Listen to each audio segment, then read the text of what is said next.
This is the first useful 3D print.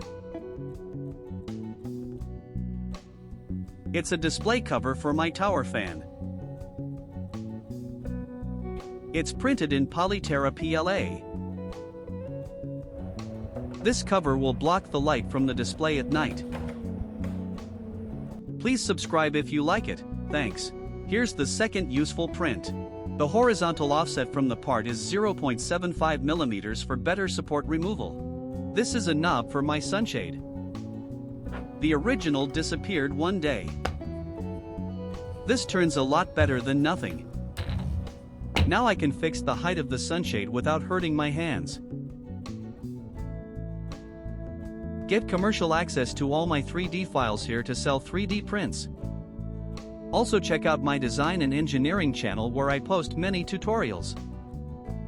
And have a look at my website where everything comes together. Thank you for watching. Also check out my other videos and channels.